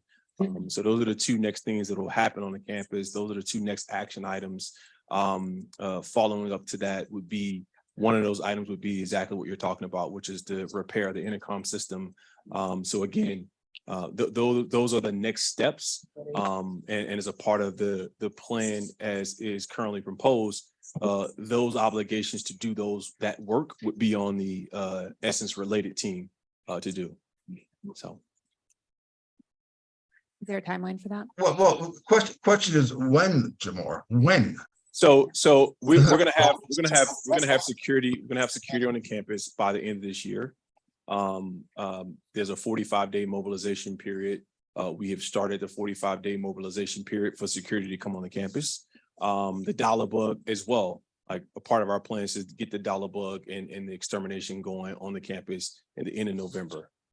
So there's some capital stuff that comes along with the extermination regarding having commercial type trash cans, so the trash isn't sitting outside, which then creates a location for the rodents to kind of feed. But yes, that's from a timing perspective. Yes, those are the timelines associated with those two items at this start. Thank you. We're going to move to Marty and then back to Tina and David. We do need to leave time to hear from the public, and we do have another agenda item tonight. So I think this is good to be airing these things. And again, this is just the first of what will be many conversations. Marty, go ahead. Thank you. Thank you very much. And good evening, folks. I have three areas of concern. One, and I think they all know, the first two are repeating what other people have said, but I want to say it anyway because I want to reemphasize what has already been said. ULURP, Joe Restuccia nailed it on the head. I am taken back, insulted by doing an as of right project melded into a ULURP project. If you're going to do it all as of right, then we don't need to have this meeting. If you're going to do it where you need a zoning change, don't start the project before you get the zoning change. It's one project, not separate projects. It's of a piece. So I just wanted to reemphasize what was said before, because I was incensed by the idea that once you start it, you're going to say to us during the ULURP, well, you've got to approve the ULURP because we already started the project. Second item of concern. I believe I need to see a written timeline of how the 256 families are going to be moved from one place to another. I know the presentation gave indications of that, but I lost it halfway through. And for me to understand it in future meetings, I need to see a timeline about tenant movements, how many times each family will have to move. I hope they only have to move once, and that if some families have to move more than once, that's kept to an absolute minimum. You had a lot of emphasis in your presentation about moving it quickly. I think that's a red herring for the tenants. I would rather see you focus on reducing the inconvenience of any family having to move. And if that takes a little longer, as long as they don't have to move twice or aren't inconvenienced, that would be a much more important thing than rushing to put your shovels in the ground. And finally, I've been studying and reading about Section 9 and Section 8. I don't understand the differences well enough. I have a funny feeling that even though you get more funding if you go to Section 8, that long-term tenants are getting screwed by switching to Section 8 from Section 9, but I'm not sure, and I need a lot more information. Thank you, Marty. I'd encourage you to have watched the housing meeting last week, which talked on tenants' rights specifically and covered that covered it. There's still more to learn, and certainly everybody should be informed, but I'd start with that as a primer on the topic. And we captured your other comments. Thank you. Thank you. Tina, is Mike on that side? Great. Go. Yes. I'm sorry. I just want to add one more thing to my second piece. I want to be sure that I think I did say it. I want to be sure that every tenant who's in the NYCHA project now gets to live in these new buildings, that they don't get lost on the way as they have in other places in NYCHA when projects like this have been done. Every tenant needs the new house. Thank you, Marty. It's important. Tina. Yeah, I'm a little concerned about, and it's not the first time I've heard people being frustrated with the delays of getting repairs done currently. I really feel that to be respectful of the current tenants, above and beyond what happens with this development, these repairs should not be delayed. And to be transparent, I would like to see you put together a list of repairs that are needed with the timeline for the repairs to be made. This is just, again, a matter of trust with the community and just a matter of decency. And then also, who can the residents contact to get immediate response when they need repairs? I mean, we hear this frustration from somebody who is on the community board and, he's talking to, if you have to call the vendor yourself to get some kind of an answer, something is highly problematic with communication and a hierarchy that is just, I don't know, impossible to sort of decode. So I would like a commitment to put this together quickly. I mean, for people to have to wait for an intercom to be done when someone came in and didn't fix it, that's a vendor that's incompetent. So I think you also have to look at the competence of the current vendors. And if they're not working out, figure out the new contract. So I'm really concerned with how the people are being treated right now. Thank you. Okay, David, quickly, and then we're going to go to the public. Oh, sorry. Yeah, Terry mentioned earlier, sorry. Terry mentioned earlier the issue of the the height of the existing towers at Fulton, which are very tall buildings, they are part of a towers in the park kind of plan that isn't really built anymore. A lot of NYCHA housing is built according to it. The height of those towers is mitigated by the fact that they are set back so far from the street line. And that was part of that original plan. Current zoning typically puts really tall buildings on the avenues, which are wider and busier to begin with, and more commercial, and lower buildings in the mid block where it's more residential and meant to be quieter. But those 25-story towers at Fulton are really the tallest buildings in the area. I took a walk around and counted stories. Penn South is 22 stories, if I'm right. London Terrace is 17 and 19 stories. The tallest buildings in the area are those existing 25-story buildings. We really don't have any 36-story buildings. And to find out what that might look like, Jesse, I'll ask you to, Jesse, show the photos that I took on 6th Avenue, going north from 25th Street, where a rezoning was done that allowed buildings that are 30-some stories. And that zoning, just a moment, is C6-4X, which according to the city is intended for commercial areas that require central locations or serve the entire metropolitan region. Buildings that height would be a radical change to the character of the neighborhood. And I think they would also invite further upzonings because they would change the context and create a precedent. And immediately across 9th Avenue, between 19th Street and 17th Street, there are historic buildings that we're hoping to have included in an extension of the Chelsea Historic District. They're early 19th century row houses, about 4 stories tall.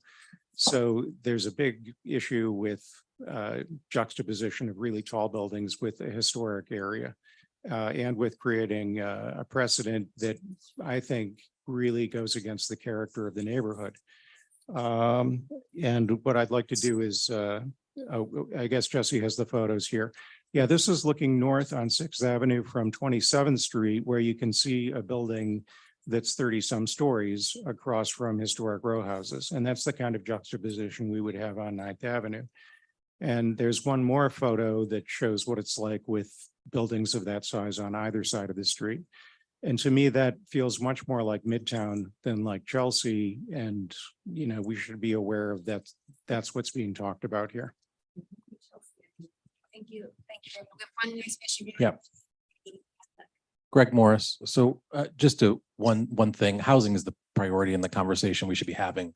But in this presentation, I just wanted to note that there's no specific slides or other content related to the rather historic and successful not-for-profit that is being moved or being moved during the course of this. This includes community center space and other locations. You sort of noted that they're going to move to another space and then there's going to be another.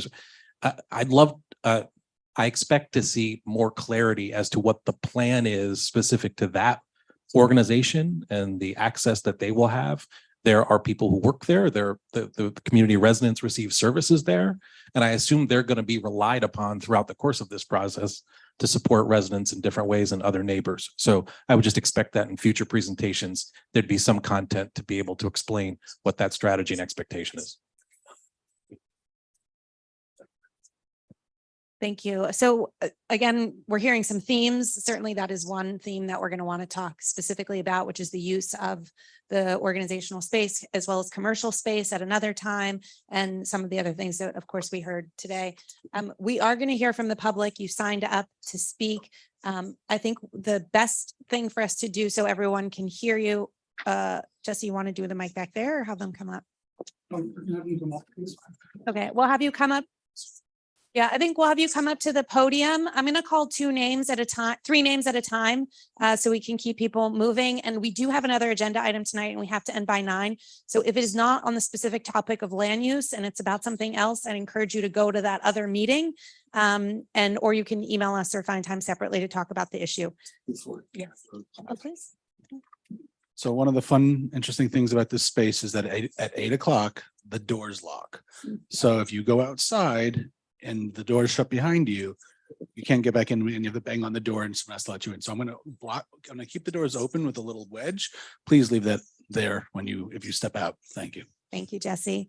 Okay, so we are going to start Delphina, and apologies if I am having a hard time reading names, but Delphina, Maria Sanchez, and Gloria Galleja.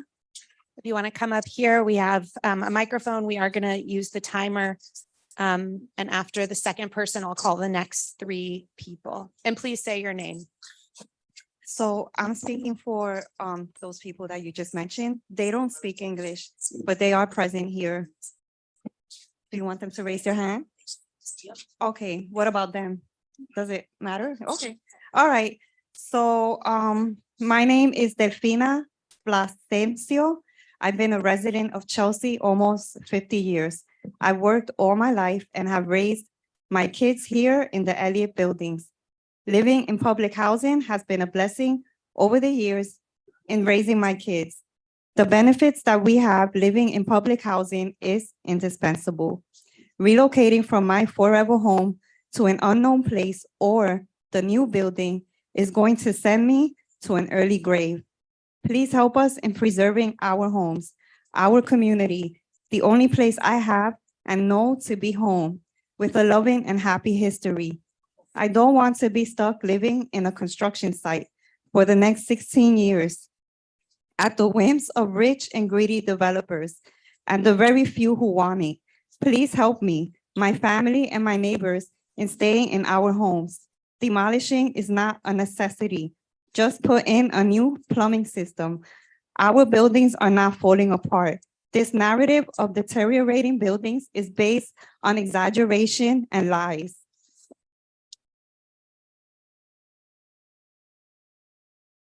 So Maria Sanchez. My name is Maria Sanchez. I am a resident of the Elliott houses for the past 45 years, where I raised all of my children. And for the past 9 years, my sister Gloria Gallejo has lived with me. I oppose demolition. I will be 77 years old next month.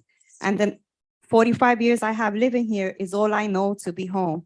I don't want my home to be intervened and disrupted. Please help to save my home. I am happy here with my family, my neighbors, and in my brick-clad buildings, surrounded by a swath of landscape land. My health has been enhanced due to the abundance of trees that we have. They filter out the pollution of the city. Demolishing buildings and destroying our trees will do the exact opposite on my health. This will also take a toll on my overall well-being and mental health. Please help and protect us from this invasive social experiment. Demolishing buildings is not a necessity. It is a desire and ambition of wealthy corporations. And next is Gloria Galleja. And then we're going to call up Martha Banchin and Carlos Banchin and Danielle Ramirez. My name is Gloria Galleja.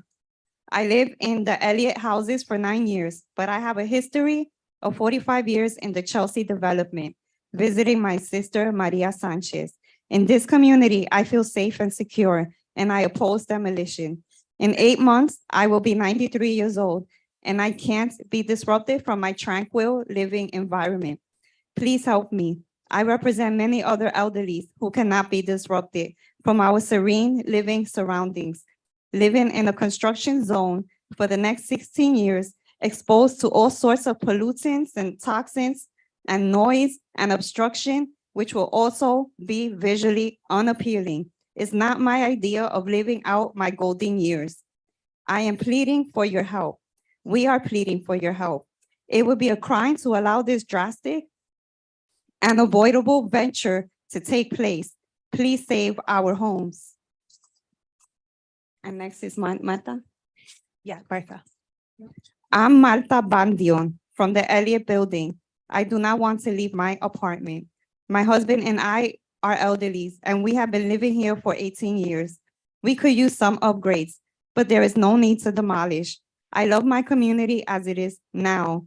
These changes cannot be possible. We have been saddened and depressed due to this proposal. Also, there is already a percentage of units set aside by the Fair Housing Act to accommodate residents with disabilities in our NYCHA buildings. We have ramps in the building's entrance, widened doors in selected apartments, grab bars in all of the bathrooms, and usable kitchens. And our elevators are sizable enough to accommodate residents in wheelchairs, along with 3 or 4 more tenants. I feel secure living in these strong and sturdy buildings. As for the few residents who insist on new buildings, Essence have plenty of mixed income buildings. There are also other lottery buildings in the city available for mixed income tenants, such as the Fulton and Elliott ones. But our peace and beautiful community does not have to be disrupted and destroyed. Thank you. We have Carlos also. Carlos? No, Carlos? Carlos and Danielle Ramirez. Are you Carlos? No, yes, speak from. Okay, come on up.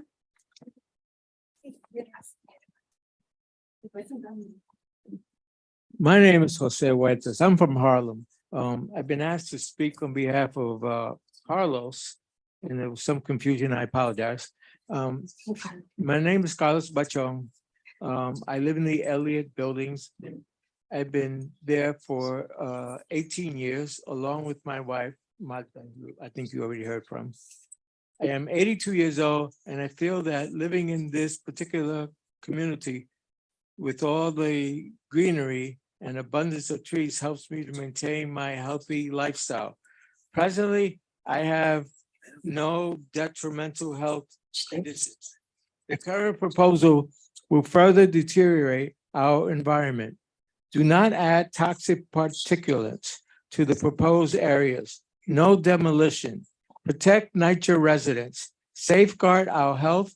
I stand before you to say no to the project, not in my backyard. That's from. Thank you. From Carlos. Do you have someone else? Yeah. Who do you have? Dulce? Yes, go ahead. Okay. You don't like mine? Thank you. Thank you. I'm speaking now on behalf of a woman in the back named Dulce. I have lived in the Fulton houses for more than 33 years.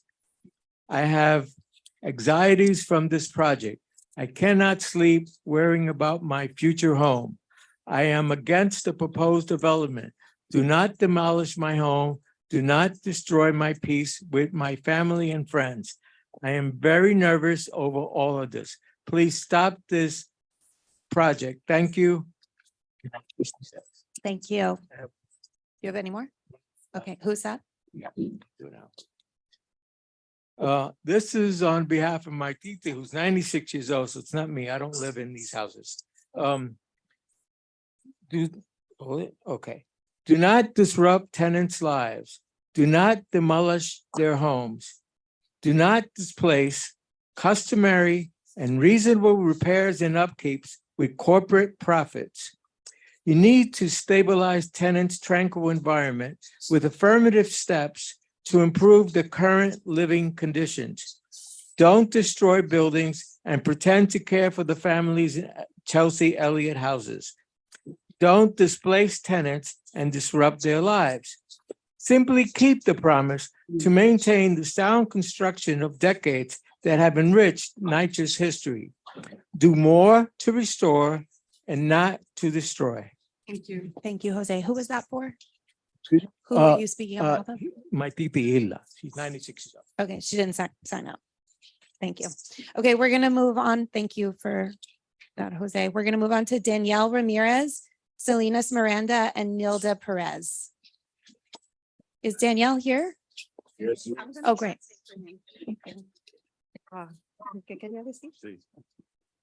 Mi nombre es Daniel Ramírez. His name is Daniel Ramirez. Conseguí cáncer, tengo cáncer. I have cancer. Mi hijo es deshabilitado. Tengo 25 años viviendo en la comunidad de Fulton. No quiero que no lo tumbe. Va a tener que ir más lento para mí. Dime la primera oración otra vez. que tengo cáncer y que mis hijos son deshabilitados y nacieron ahí, no conocen otra ruta si no es Fulton, nadie conoce mi familia. His son is disabled. He's been living here for 25 years.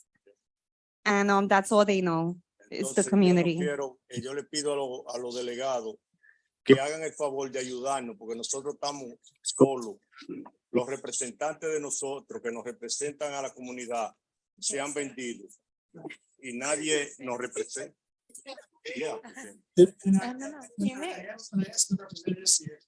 Déjame hablar cada, porque yo no puedo. Okay, lo que está aquí. Okay, I actually have something from him. Daniel Ramirez, okay, tenants meetings are not being posted with ample time for tenants to attend, and many times are not in every Fulton building. It is a disgrace that Miguel Acevedo nor Lenny Rosado do not have the best interests of the NYCHA residents. They do not stand for the rights of NYCHA tenants. We ask that you produce the number of all the tenants who completed the survey, which you in turn, you have deemed as votes. No tenants have voted. ¿Quería decir otra cosa más? No, que le pido a los delegados que nos ayuden. Sí. No, que los representantes que están para ayudar a nuestra comunidad. Que hagan algo por nosotros, porque nosotros estamos deshabilitados. Because some of us don't have a place to live. Thank you. Thank you.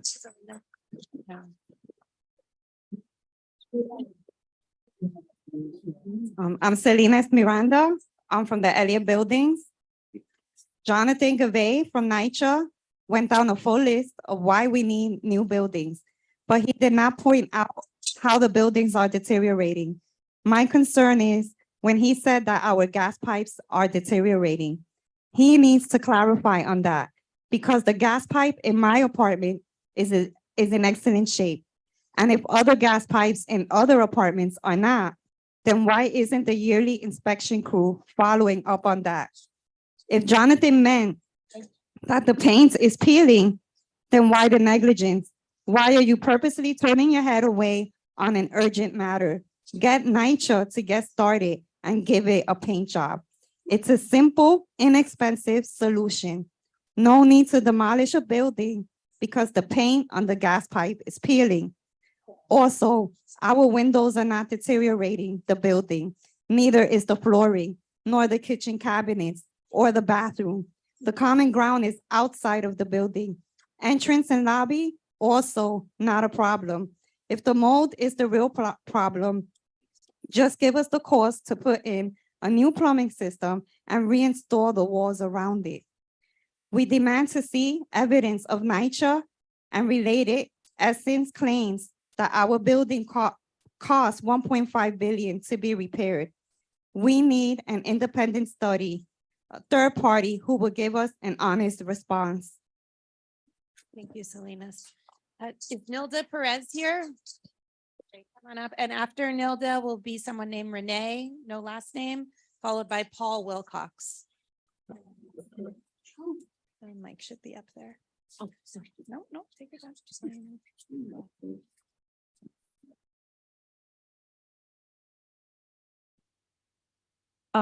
Thank you all, thank all of the board members for asking a lot of the questions I had about the building, so I had to kind of redo my statement. It has to be understood that we are all neighbors. Is there a building breakdown of where the tenants will live inside of the mixed income buildings? There's a history of lower income people losing dignity by not having access to the beautiful amenities that are built on these new campuses, right? And having to enter through poor doors. We've all seen that, right? In the news. Right now, all of our neighbors have the dignity of living in our apartments, which we've repaired, renovated. I don't care what we did. It's beautiful to us, right? Just because it's not beautiful to you doesn't mean it needs to be torn down, okay? Why, when we are worried about the climate change, right? And And we're worried about climate change right now, and we're losing trees in the process. I don't have to say. Sorry.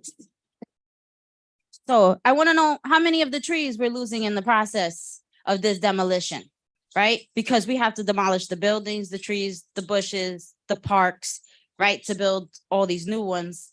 Why couldn't we just keep what we have, right? Make it better for us. A better living condition, nicer parks, even though our parks are nice and these kids do go to the parks as my children do.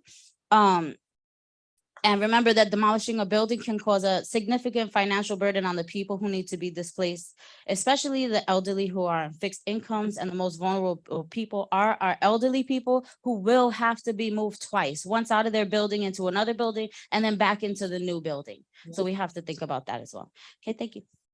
Thank you. Thank you, Nilda. Is Renee with us? Renee, come on up. And then we're going to go to Paul Wilcox and Marnie Halassa.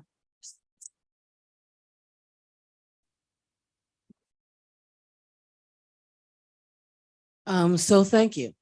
You've asked many of the questions that we would like to ask. Everyone keeps saying, you're doing this for the tenants, you're doing this for the residents. I'm tired of it. You're not doing this for me. We are not just sacrifice. We are not to be used because none of you give a damn about housing. You have 800 vacant lots. I'm tired of the lies. You in the corner, you are terrorizing us. It took a month to get a door back on a building when people are walking out of it every day. Really? You think we're going to capitulate? Sorry, you're dealing with Black people, Latin people. We fight every day. Our act of resistance is walking out of our homes that you are trying to demolish. Keep hiding in the corner. This is what we have asked. The total per development. Elliott, Chelsea, Elliott, and Fulton. Why is it so hard to get, and what are you hiding? My home is not to be destroyed because this man wants to be rich. I'm tired of the blackface of Related coming in here, trying to act like he's doing us a favor. We have a right to live. This needs to stop. The earliest rehab, 4 years, you said. To this day, 1A, 1B, we do not know. Answer the questions. No more non-answer answers and think we're going to be happy. You have included MIH, mandatory inclusionary housing. You are trying to stack us up like animals and take the rest of the block. You say it's NYCHA replacement buildings. NYCHA replacement buildings is only under one thing, Section 9, Indian and public housing. We know how well the Indians have been treated. Answer the questions, shock us, surprise us. Stop trying to terror us out of our homes. It doesn't work. It's what we do. We put our feet in front of us every damn day. Thank you, Renee.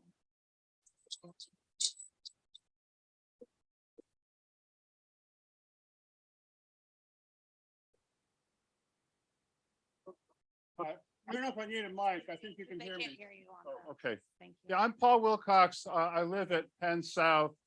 Some of us at Penn South have been working with particularly the Fulton residents for the past 4 or 5 years on rallies, pickets, press conferences, specifically against demolition and against privatization, and just as important, for repairs that haven't been done for years. And it's also very true, Section 8 is much worse for tenants than Section 9. And it's a boondoggle for the landlord. Section 8, they pay money to the landlord and the city makes up the difference at market rate. So they get twice as much money and it goes to the landlord, not to the city. You're also much more vulnerable. You could be expelled for a lot more reasons under Section 8, and they have to reapply. When they're moved out and they come back in Section 8, they have to reapply. So they're very vulnerable. And in the past, it's always shown tenants do not come back. And in addition, so this Related,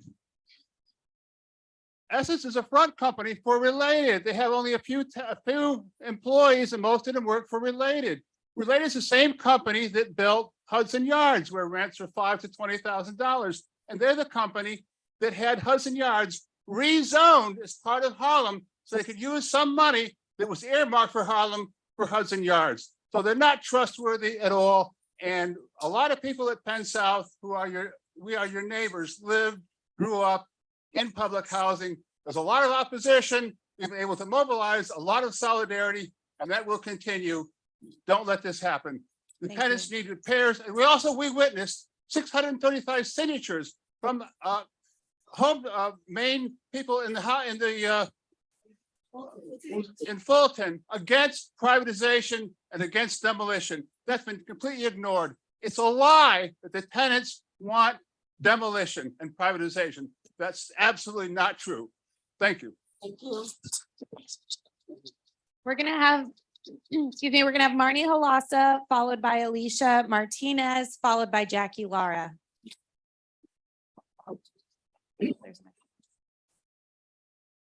Yes, and actually what just Paul said, I mean, that's been totally ignored. That 60% of heads of households at Fulton houses voted against demolition. They went door to door and it's been completely ignored. So I hope the community board, the members, you understand that. But one thing that I think is extremely important is that you can have all the tenants' rights you want, but it doesn't matter because HUD is weak. The Government Accounting Office has a report that states HUD does not have the ability to monitor and enforce tenant protections. The report also had serious questions about the long-term preservation of affordable units when converted over to RAD, and also inflated reports of private funding leveraged through RAD.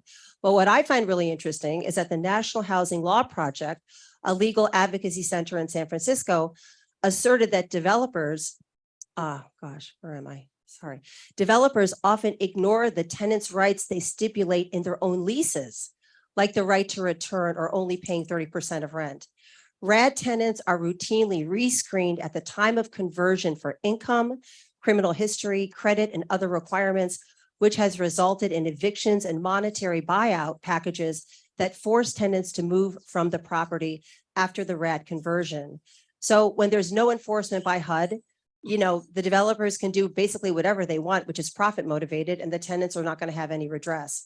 And also, again, you've heard this before over and over. If you look at the history of conversions, Ocean Bay, Prospect Park, Cabrini Green, this is more the norm than the outliers. So, you know, I would hope that CB4 members please advocate for a resolution against the demolition.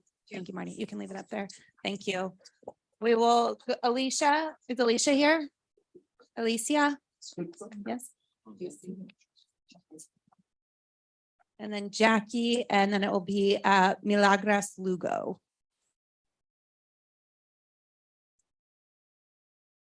Hi, good evening, everyone. My name is Alicia Martinez, and I've been in the neighborhood in Tulsa for 35 years, and that's my neighborhood. I know everybody there. I feel so comfortable there. I raised my kids there and everything. And my main concern that really worry me is about the percent, that the 30% of rent that we're paying right now, and also if we're going to have the apartment that we're going to get guaranteed that they're not going to try to move us, or we're going to lose it because of the Section A or something. And also that those things are really worrying me. And I said, why we don't have like a contract or something that they could write down and then everybody could read it with time and details, and then we could sign it and we agree to it. Because all this is really confusing for me, and I'm sure it's confusing for a lot of people. And I believe that the votes that whoever signed more, I guess then they made the decision. And I'm so absolutely agree with no demolition. Thank you. Thank you. Thank you. Jackie? And then after Milagros, it'll be Joyce Wilcox. Oh, there's a mic up there. Our lives begin to end the day we become silent about things that matter. Dr. Martin Luther King. I came from a homeless shelter in 2002 with my children, and the first apartment that is finally mine was Fulton. That was my first apartment, and we've been there since 21 years. My last daughter right now is in college, And to me, I always felt that would be my forever home, and I could pass it down to my children because, you know, things are getting really expensive out there. So we need these developments to stay public housing if possible. But yeah, I'm willing to do that. And not only that, but I love Fulton. I've met so many people, you know, I've been in this board. I know a few guys here at the board as well. You know, we become a community, we become a family, and we won't have that if this developer decides to demolish our developments and we go our separate ways, you know, and we won't know each other anymore. So let's just keep it the way it is and just save it. Thank you. Thank you, Jackie. Milagros? Thank you. Thank you very much.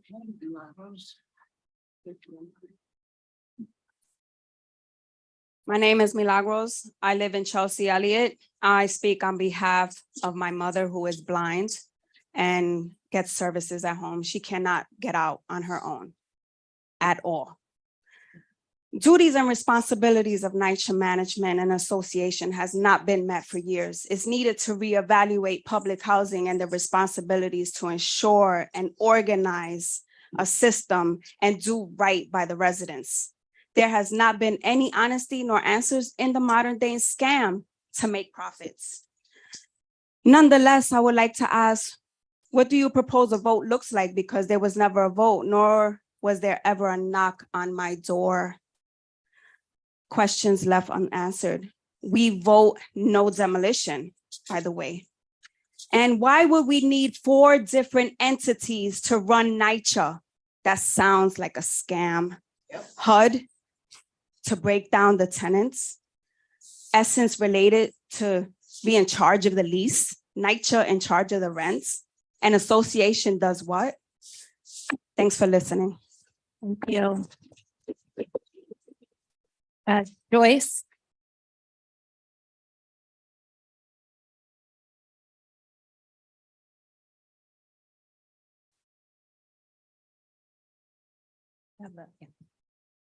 Hi, I'm Joy Shediak Wilcox. I've lived in Chelsea for 28 years. I'm a community activist and I'm a member of the Co-op Council of Penn South, although I'm here to speak on my own. Members of Penn South, London Terrace, and many longtime residents of Chelsea were absolutely appalled when we heard that all of the NYCHA in our neighborhood would be demolished. We asked you, our community board, to come out and stand up and oppose this. The community has nothing to gain from this. We have nothing to gain from 3,500, mostly market rate apartments. This will totally change the character of our neighborhood that many of us, including a great many of people in Chelsea NYCHA, have worked very hard to build up and make friendly to working class people. Additionally, let me point out, this is not just me, but it's the Legal Aid Society, which has called on NYCHA to withdraw this plan on the basis that prior experience shows that when there's demolition, the tenants do not come back. And we ask you to take this into consideration. And we do hope that you stand up on this issue. Additionally, the General Accounting Office of the federal government found out that privatization does not raise money for NYCHA. It raises money for private developers. And let's take a look at Related, which is the one that's going to benefit and already has buildings that go from along 10th Avenue from Fulton all the way down past 14th Street and more. Related made its name in New York City by building the Time Warner complex, which raised rent in that area by 400%. And now it built the Hudson Yards, which Related President, I have a minute, which Related President Stephen Ross called Time Warner on steroids. This will only benefit related. That's what this is Thank about. you. It's a giant land grab. Thank you. Please reject it. Thank you. Thank you. Thank you, Joyce. Thank you to all of our speakers and for everyone coming this evening. This is, oh, I'm sorry. Okay, and then this will conclude our, we just have another agenda item, but if someone wants, I don't know who that was. Come on up. Okay, and then. It's about the land use. All right, guys, we're gonna have to, in the future, just sign up. Go ahead, guys, up here. Go ahead. Selena, please, you've had your time to speak. We're gonna now hear from our guests. Go ahead, please. Okay, hello, my name is Lisa Eaglemai. I live in Chelsea Development. I've lived in NYCHA since I was 1 year old. I'm 59 now. I recently just moved to Chelsea, where the environment in Chelsea is open, airy. You have lots of things in the community, parks, trees, fresh air. And actually, I have a view of the east side looking at the Empire State Building, and I walk in my kitchen and I can see the Hudson River. I love my apartment and I am totally against demolition. I would love to know, why is it that the representation for voting, it wasn't clear. It wasn't really clear to me. I did not vote because I felt like I was looking for more information. It wasn't enough information given. It wasn't clear enough. It focused too much on the benefit, not my benefit. I don't know what benefit it is. I'm not trying to point fingers at anyone. I just feel like I need more, and I need to know that I have my apartment and renovate it, fix it up. What is the cost for fixing it up? Why is it so much more money to fix up a building? And also, when I went to the last meeting, I felt that what I heard from Fulton houses and the conditions and the things that I heard about versus Chelsea, it was a total different. What we need are two different things. I can only speak for Chelsea because I never been to Fulton projects, but I don't think that my apartment and a lot of other apartments deserves to be tore down. It could easily be fixed. And that's it. Thank you very much.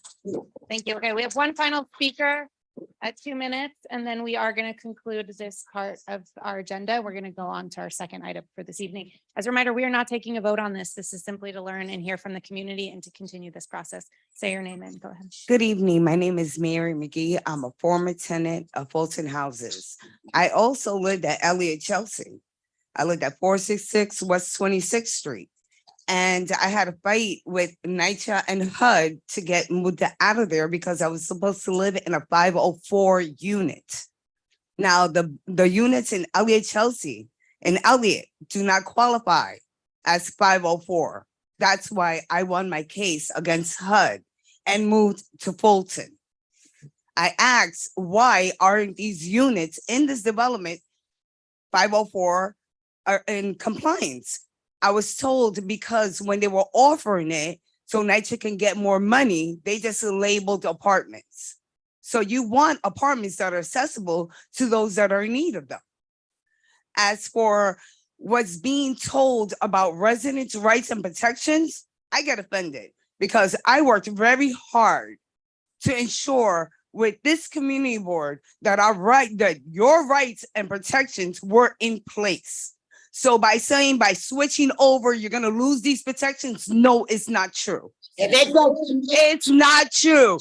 Look, Section 8 and Section 9 are two different things. If you don't understand that Section 9 is dying because nobody, not even the governor of New York, gets funding for these developments, then that's the problem. That's the problem. So thank you very much. Why did I leave?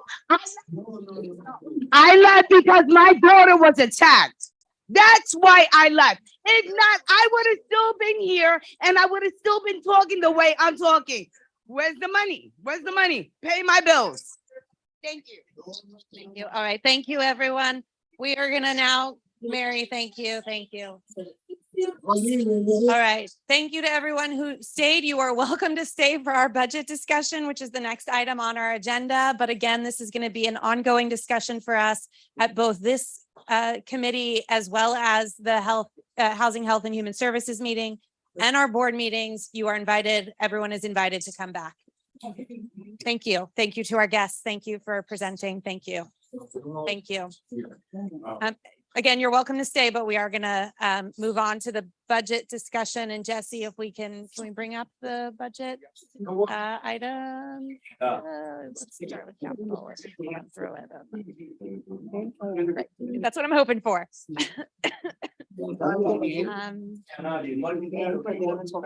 Carrie and Marty, people are going to filter out and then we're going to hit it. Just give us a sec. Like in general,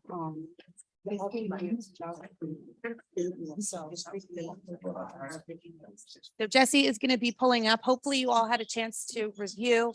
As a reminder, there is a budget task force. There's a budget task force committee of the board that's going to be meeting this Thursday. If you are interested in continuing to see how these priorities stack up against other committees, I encourage you to attend that meeting. Unfortunately, I will not be there this week, but they will also be reviewing some initial survey results, and their job is to, again, place these within a larger context of priority topics. I don't know, Jesse, I know we're pulling you in a lot of directions. Can you even help walk us through that?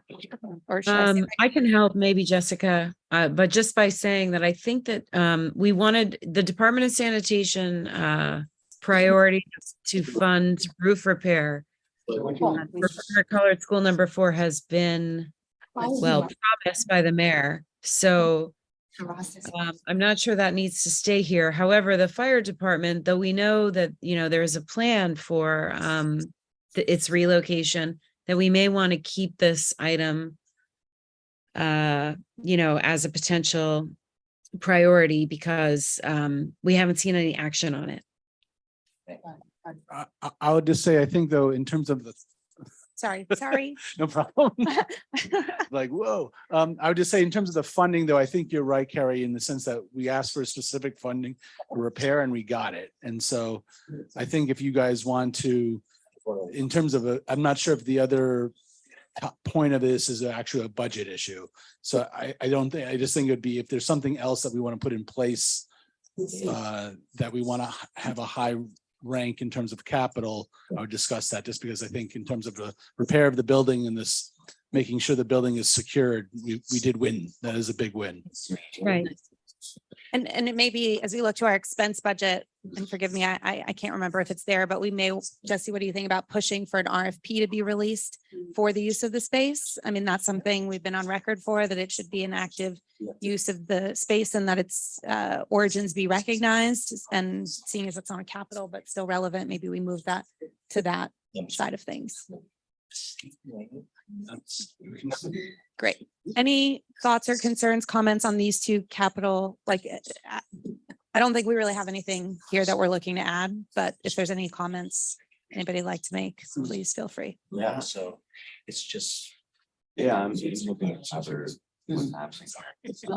Are we just saying, are we okay with taking our number 1 capital and putting it into continued support? Yes. Okay. Yes, they made sure. Great. No other comments? Okay.